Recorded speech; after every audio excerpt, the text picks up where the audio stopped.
Welcome back. The Legislative Council meeting was adjourned this morning due to a lack of quorum. While some lawmakers said they were late because of traffic problems, others did not show up on purpose. LegCo President Sonya said those who were absent owe the public an explanation. Owen Fung reports. The weekly council meeting was originally going to discuss the setting up of a new government policy bureau, the Innovation and Technology Bureau.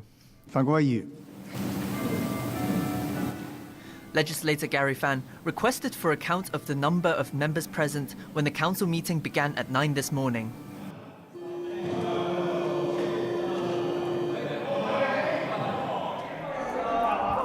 Kwok Wai-keung of the Hong Kong Federation of Trade Unions rushed into the council chamber but was a few seconds short of beating the quorum bell. Since only 34 legislators were present at the bell, the meeting had to be adjourned until next Wednesday. I'm facing the traffic jam, and because most of the roads in MOT is blocked by the OC citizens. I don't think this is an excuse or any other reasons for my late. Some legislators missed the meeting on purpose. The reasons for People Power not to join in the meeting this morning is that we strongly oppose the creation of the Innovation and Technology Bureau. We will use all kinds of tactics to delay the passage of this bureau. Secretary for Commerce and Economic Development Gregory So said while he finds the adjournment of the meeting regrettable, he does not believe it will greatly affect the establishment of the new bureau. Altogether, 36 legislators were absent from the meeting this morning. Among the absentees, 4 are from the Civic Party, 3 from the Democratic Party, and another 3 from the Labour Party. The 2 legislators from People Power and another from the Hong Kong Association for Democracy and People's Livelihood did not show up for the meeting either. Pro-establishment legislators who were absent include 4 from the Democratic Alliance for the Betterment and Progress of Hong Kong and 2 from the Hong Kong Federation of Trade Unions. 3 legislators from the Business and Professionals Alliance for Hong Kong were also among the absentees, while legislators from the New People's Party and Liberal Party were all absent. 7 independent legislators also failed to show up for the council meeting.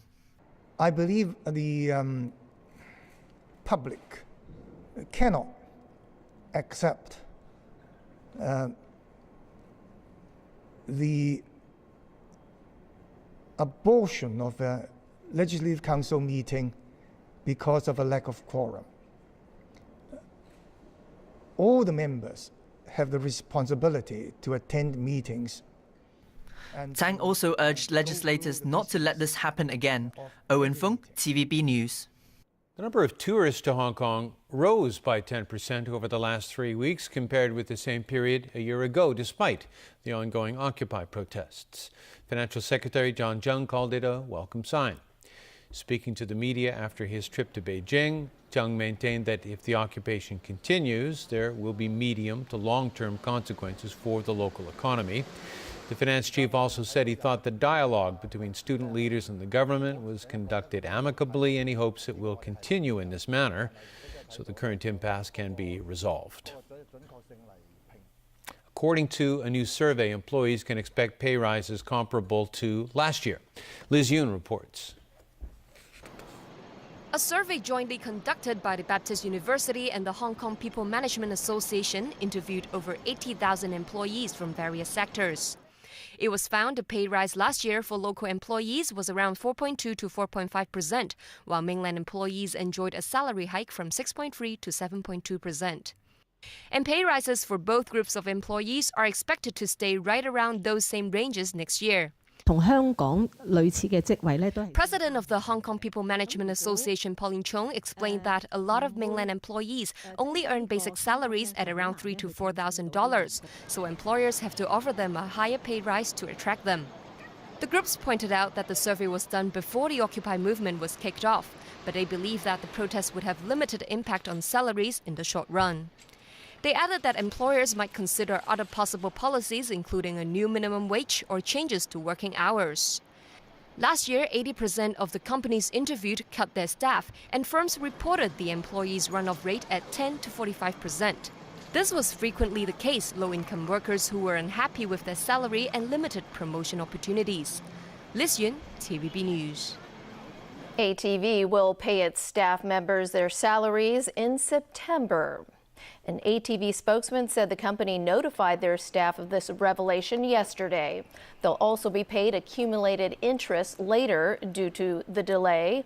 The TV network is now negotiating with a potential investor and says it is confident it will get a renewal of its free-to-air television license. Secretary of Commerce and Economic Development Gregory So said the Communications Authority has not received any application from ATV regarding changes in its stakeholders.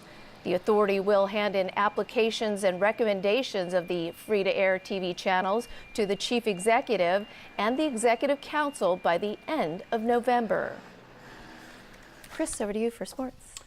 Thanks so much. There are high hopes for Hong Kong's Adderley Fong after his Formula One test drive in Spain. The 24-year-old fought back the nerves to post some quick times. Jameson Wong has the story. The car is